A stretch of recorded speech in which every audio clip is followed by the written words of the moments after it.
Alright, shipmates. Welcome aboard. Welcome aboard.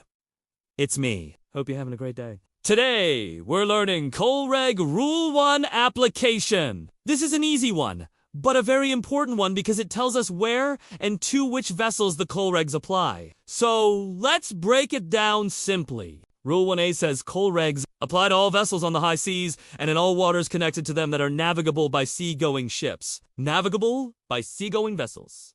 This means basically the open ocean and any sea-going vessels out there. And remember, the COLREGs do not apply to submarines unless they are on the surface.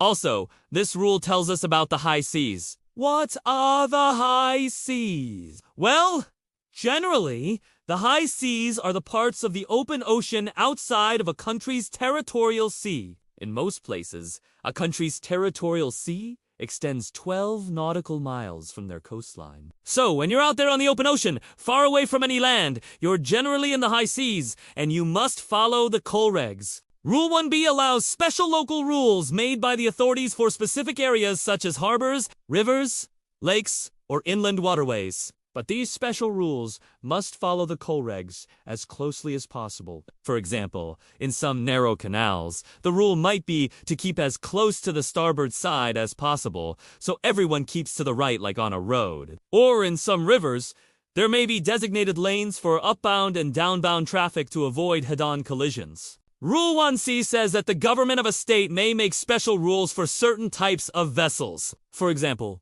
warships, vessels under convoy, and fishing vessels that are operating as a fleet. These special rules must also be clearly marked and cannot be confused with the COLREG signals. Now, warships come with the inherent right to navigate the sea with as many restrictions placed on them as possible. That's because warships are generally sovereign and their movement is critical for national security reasons. As for convoys, well, these are groups of vessels sailing together for safety in numbers or protection. They are usually merchant ships, although can include other vessels like naval ships, tugs, or Now, if you're in a convoy, you don't have to keep your normal COLREG watch. But you do have to keep a proper lookout for your convoy and obey the signals given by the convoy S leader. Finally, fishing vessels when operating as a fleet are also covered by this rule.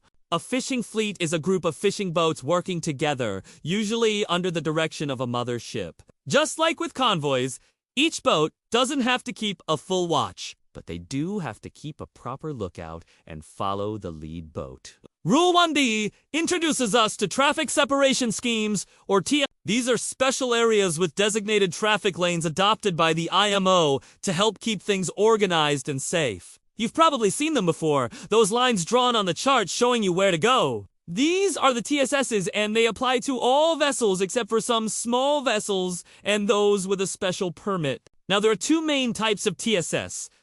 The first type, like the one shown here, has two traffic lanes with a special area in between them. The idea is to keep large vessels well separated to avoid head-on collisions while allowing smaller vessels to transit safely between them. Type 2, on the other hand, has one traffic lane with standby lanes on either side. Here, the standby lanes are used as holding areas for vessels waiting to enter or leave a port, or for vessels that need to pull over for any reason. Rule 1E allows exceptions for specially built vessels that cannot fully comply with COLREG lights and signals. For example, an aircraft carrier has a large flight deck with lots of planes and equipment that needs to move around. It's just not practical to try and comply with all the COLREGs. In this case, these vessels must follow the COLREGs as closely as possible, given their special construction. Can you think of any others?